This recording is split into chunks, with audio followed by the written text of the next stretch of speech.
এসব কি হচ্ছে? বিন্ধ্যাচল পর্বত তো বেড়েই চলেছে। হিমালয়ের থেকেও মহান, পর্বতদের মধ্যে মহানতম বিন্ধ্যাচল পর্বত আমি। সূর্য কিরণও আমাকে পার করে যেতে পারে না। বিন্ধ্যাচল পর্বতকে আমার নিয়ন্ত্রণে আনতেই হবে। বিন্ধ্যাচল পর্বত এতটাই আকার বাড়ালেন যে উনি সূর্যদেবের প্রকাশ পর্যন্ত আটকে দিলেন।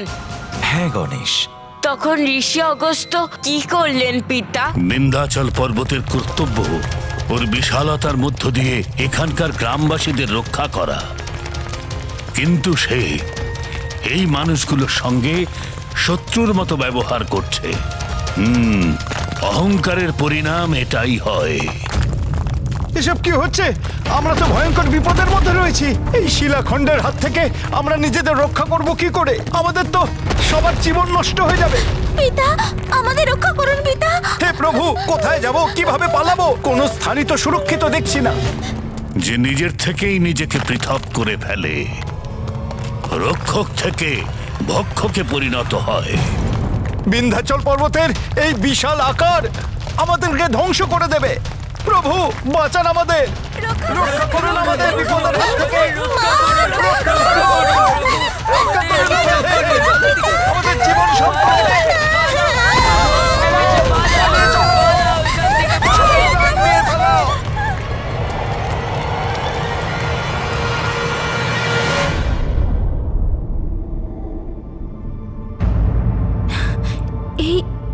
এই ঠান্ডা তো অসহনীয়।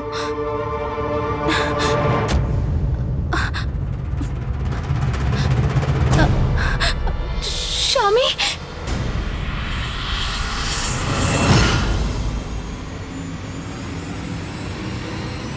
ঠান্ডার প্রচন্ড প্রকোপ হচ্ছে এখানে।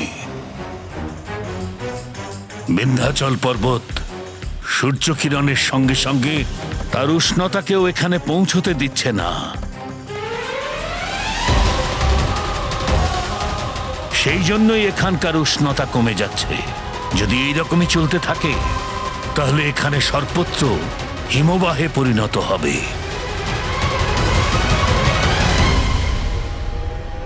কিন্তু আমি এটা কিছুতেই হতে দেব না। এটা কিছুতেই হতে দেব না। কিন্তু আমি এটা কিছুতেই হতে দেব না। আমি এটা কিছুতেই হতে দেব না। বিন্ধ্যাচল, বিন্ধ্যাচল, বিন্ধ্যাচল, বিন্ধ্যাচল। পর্বতের মধ্যে অতুলনীয় মহানতম পর্বত আমি। আমার নাম ধরে ডাকার দুঃসাহস কে করলো? এই তুচ্ছ বিন্দুর সমান দাঁড়িয়ে থেকে কে ডাকছে আমাকে? আমি ডেকেছি।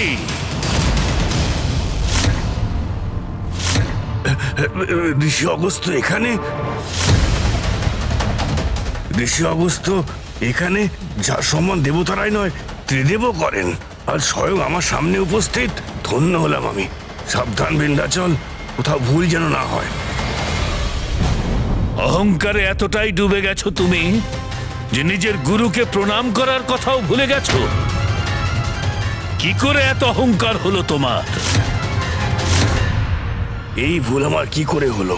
আমাকে ক্ষমা করুন গুরুদেব, আপনাকে আমি দেখতে পাইনি।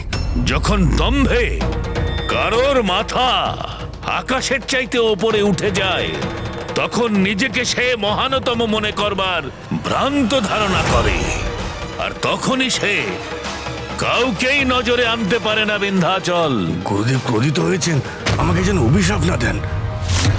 আমাকে ক্ষমা করুন ঋষিবর, ক্ষমা করুন।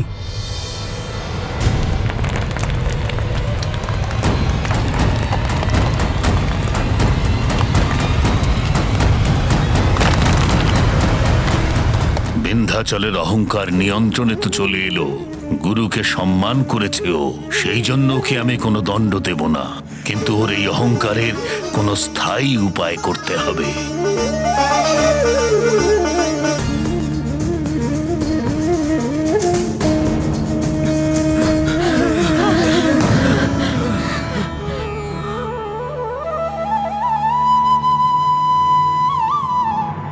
সূর্যদেবের কিরণ আবার আমাদের কাছে পৌঁছেছে, আর শীতের প্রভাব কেটে যাচ্ছে।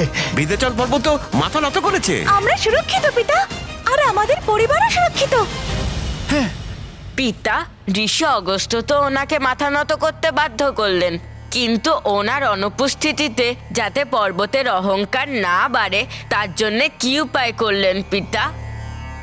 তোমার এই প্রশ্নের উত্তর তো ঋষি অগস্ত্য খুঁজে পেয়েছিলেন পুত্র। উপায় খুঁজে পেয়েছিলেন, কিন্তু কি উপায় করেছিলেন? প্রণাম ঋষিবর, আমাকে ক্ষমা করুন, আমি বিরাট বড় ভুল করেছি।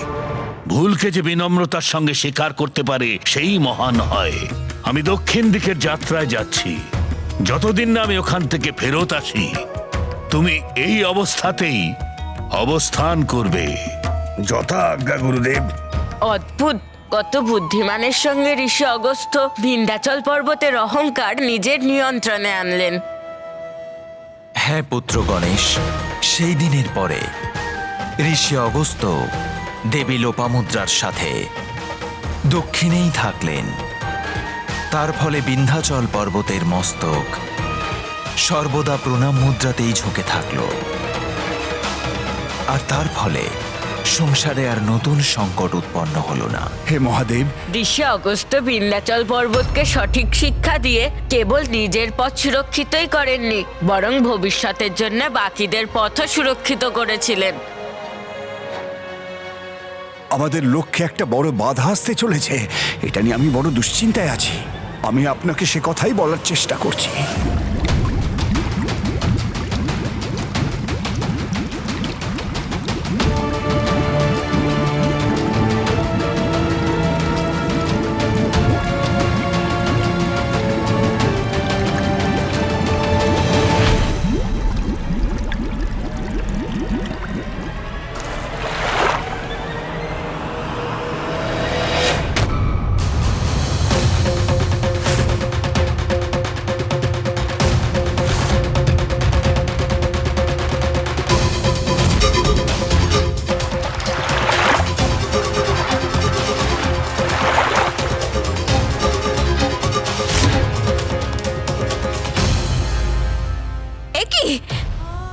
এই ভয়ঙ্কর দৃশ্য, জলপ্রাণীদের এত নির্মমভাবে হত্যা, ওদের এই পরিণতি কোনো ভয়ঙ্কর শত্রুর উপস্থিত হওয়ার আভাস দিচ্ছে।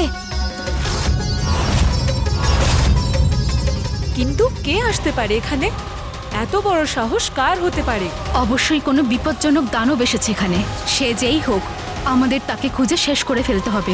সঠিক বলেছ, ছড়িয়ে পড়ো আর খোঁজো ওই ভক্ষককে। আমাদের সাথে জলচর প্রাণীদের রক্ষা করা আমাদের কর্তব্য।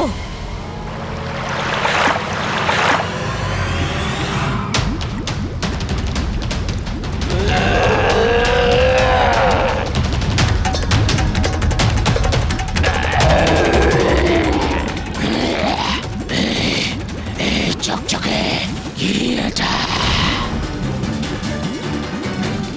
এবার দেখতেই হবে ওই চকচকে জিনিসটাকে।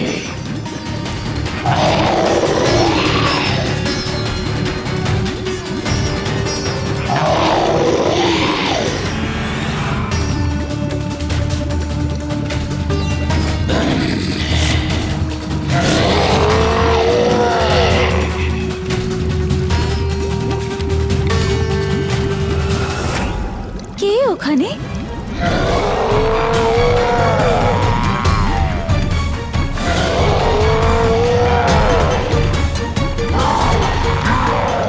এ কার চোখ দেখছি আমি?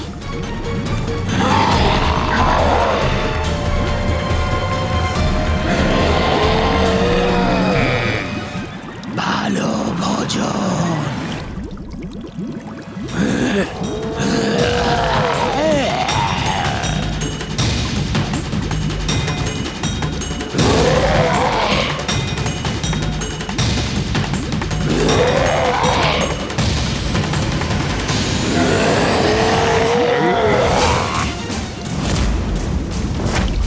ভোজন, ভালো আহার।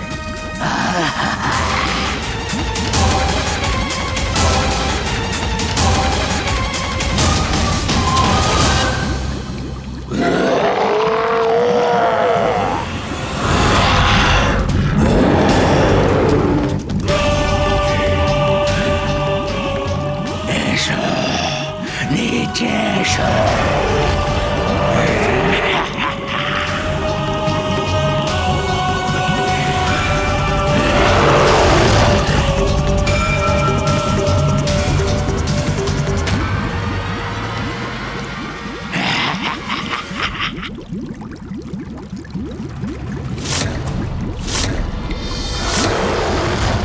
এ যে এক অদ্ভুত শিশু। এই দুষ্টই আমাদের শান্ত সমুদ্রে মৃত্যুর আতঙ্ক ছড়িয়েছে। বধ করো একে এক্ষুনি।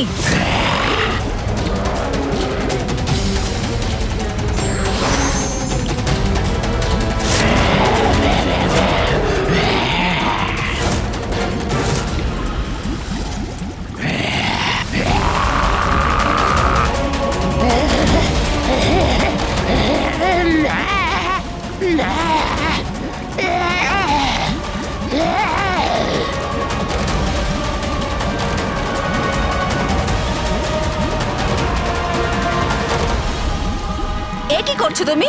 নিজের অস্ত্র নামিয়ে রাখছো কেন? ওর দিকে তাকিয়ে দেখো একবার। এই শিশু যে ভীষণই নিরীহ।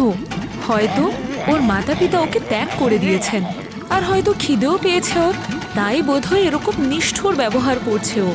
কিন্তু এতে ওর কোনো দোষ নেই। জলজ প্রাণীদের আহার করে নিজের ক্ষুধা নিবারণ করছে ও। আমরা এভাবে ওকে বধ করতে পারি না। না, এটা ঠিক নয়। আমরা জানি না ও কিরকম জন্তু। আগে কখনো দেখিনি ওকে। জলচর প্রাণীও মনে হচ্ছে না। সমুদ্রে ওর কোনো স্থান নেই, সেজন্য আমাদের ওকে ধ্বংস করতেই হবে। দাঁড়াও, আমি থাকতে তোমরা ওর কোনো ক্ষতি করতে পারবে না। এক নির্দোষ অসহায় শিশুকে বধ করার মতো কাজ কিভাবে করতে পারো তোমরা?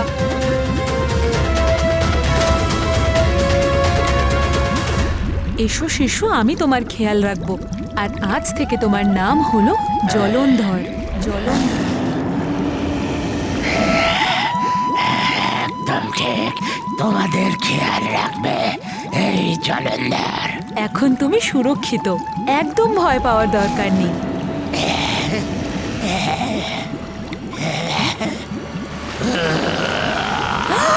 সবাই আমার ভোজন হবে। তুমিও।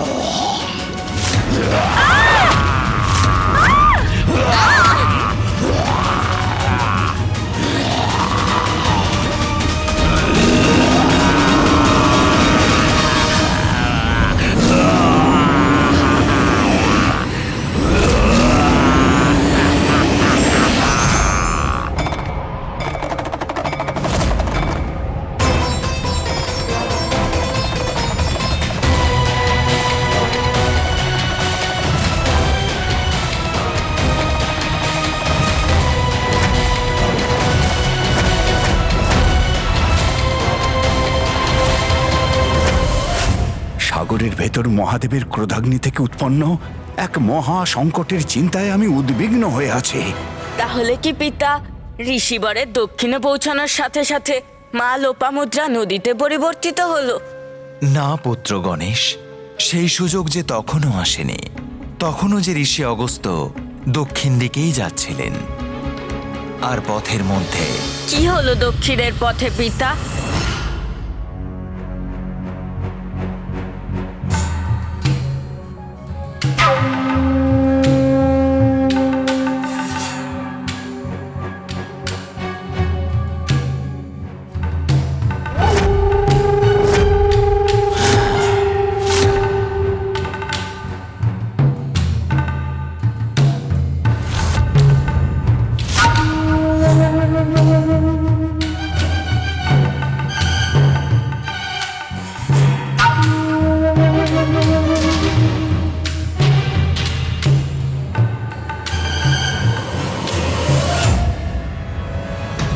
কেউ লুকিয়ে আমাদের দেখছে।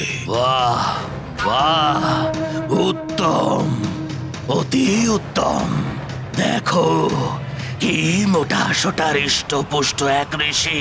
অনেক দিন ধরে এমনই তো এক ঋষিকে ভোজন করার সুযোগই পাচ্ছিলাম না। আজ একে নিজের আহার বানিয়ে খুবই তৃপ্তি হবে।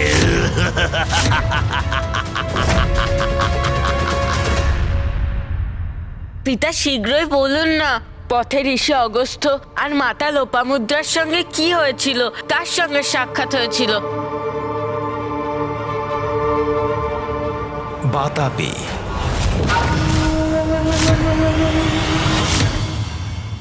স্বামী, আমরা এখানে কিছু সময়ের জন্য বিশ্রাম করব। ঠিক আছে প্রভু, আপনি এখানে বিশ্রাম করুন। আমি ততক্ষণ আপনার জন্য ফল সংগ্রহ করে আনছি। সেটার কোনো প্রয়োজন নেই দেবী।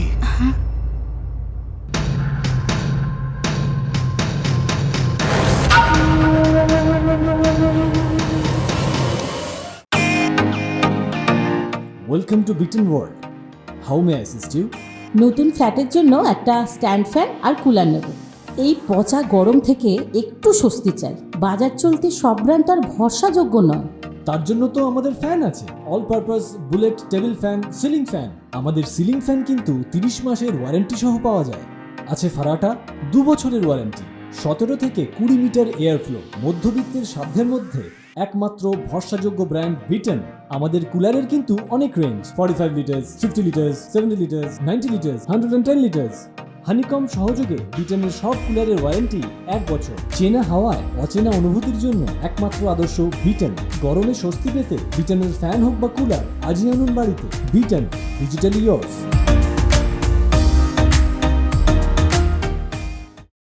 প্রণাম ঋষিবর, প্রণাম মাতা। আমি হলাম বাতাপি, এখানের অসুর রাজা, আমার দাদা ইল্লোল। আমি আপনাদেরকে আমার ভবনে আহ্বান জানাচ্ছি। আসুন ঋষিবর, আমাদের ভবনে বিশ্রাম করুন। অসুর রাজা ইল্লোল আর তার ভাই বাতাপি 2 নিষ্ঠুর অসুর ভ্রাতা ছিলেন, যারা তাদের সীমানায় প্রবেশ করা ঋষি আর নানান যাত্রীদের বধ করতেন। ঋষি অগস্ত্য তাঁর দিব্য দৃষ্টি দিয়ে সেই সমস্ত কিছু জানতে পেরেছিলেন।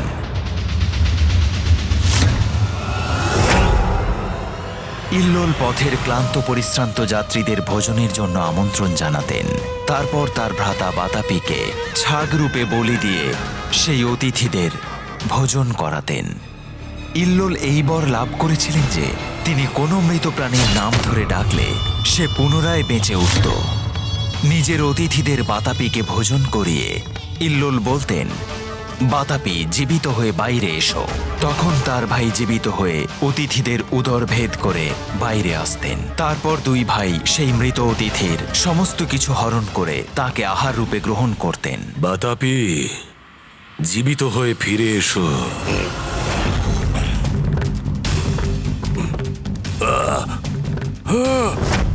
এইসব কি হচ্ছে আমার সঙ্গে?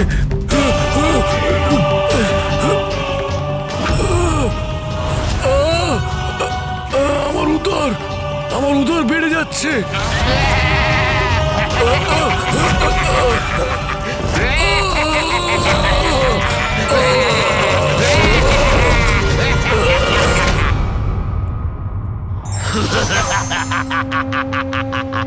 এবারের ধনসম্পত্তিও আমাদের হবে, আর এর শরীরটা হবে আমাদের আহার।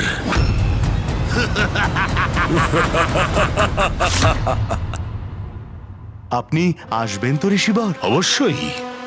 তোমার এইরকম সসম্মান নিমন্ত্রণ অস্বীকার কি করে করি? আমি তোমার আর তোমার ভাইয়ের সঙ্গে দেখা করবার জন্য রাজভবনে অবশ্যই আসব। প্রণাম ঋষিবর, প্রণাম মাতা।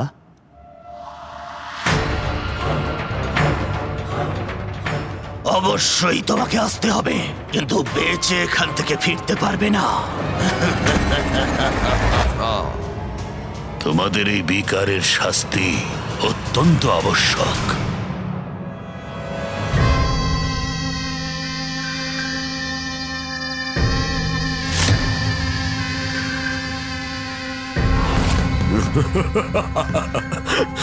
উত্তম, অতি উত্তম, অমূল্য আভূষণ। আমি এর ভক্ষণ করে, এর ধনসম্পত্তি লুট করে আমাদের রাজকোষ ভর্তি করতে হবে। শীঘ্রই করো।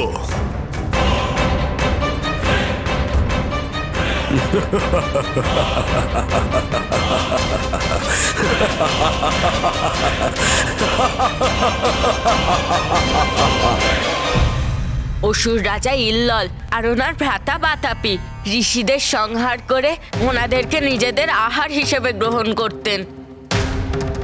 এই কথাটা জেনেও ঋষি অগস্ত্য বাতাপির নিমন্ত্রণ স্বীকার করলেন। হ্যাঁ পুত্র, দক্ষিণের দিকে অগ্রসর হওয়া ঋষি অগস্ত্য তাঁর পত্নী লোপামুদ্রার সাথে অসুর রাজা ইল্লোলের প্রাসাদে পৌঁছলেন। সেখানকার প্রজাগণ দুষ্ট রাজা ইল্লোলের অত্যাচারে আতঙ্কিত হয়ে উঠেছিল। তাদেরকে সেই কষ্ট থেকে মুক্ত করার জন্য ঋষি অগস্ত্য তাঁর আতিথেয়তা গ্রহণ করলেন। তাহলে ঋষি অগস্ত্য কি করলেন পিতা? আমি এখানকার রাজভবনে দেখা করে আসছি, তুমি এখানেই থাকো। আপনি কি চান না যে আমিও আপনার সাথে যাই? ওখানে অসুর যেটা করবে সেটা তোমার সুখকর মনে হবে না। চিন্তার কোনো কারণ নেই, আমি খুব তাড়াতাড়ি ফিরে আসব। আনন্দ, অতি আনন্দ পেলাম। দাদা,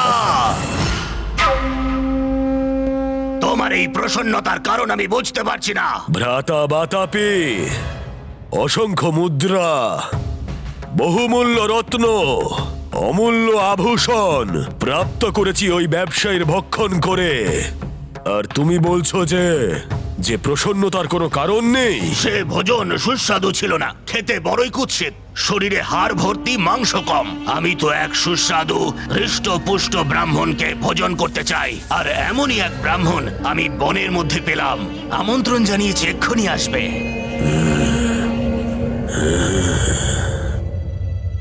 মহারাজ ইল্লল, যুবরাজ বাতাপি, মহারাজ আপনার সঙ্গে ঋষি অগস্ত্য দেখা করতে আসছেন।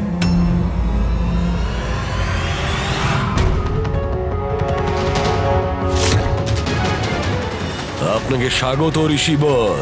যতক্ষণ আপনি এখানে রয়েছেন আপনার কোনো রকম কোনো অসুবিধে হবে না, আমরা আপনার সম্পূর্ণ খেয়াল রাখবো। আশা করছি আমার এই আগমন তোমাদের জন্য ততটাই সুখকর হোক যেটা আমার জন্য বটে। সত্যিকারের জ্ঞানী তো তারাই যারা সম্মুখের ব্যক্তির আচরণ দেখেই তাদের স্বভাব সম্বন্ধে জানতে পারে।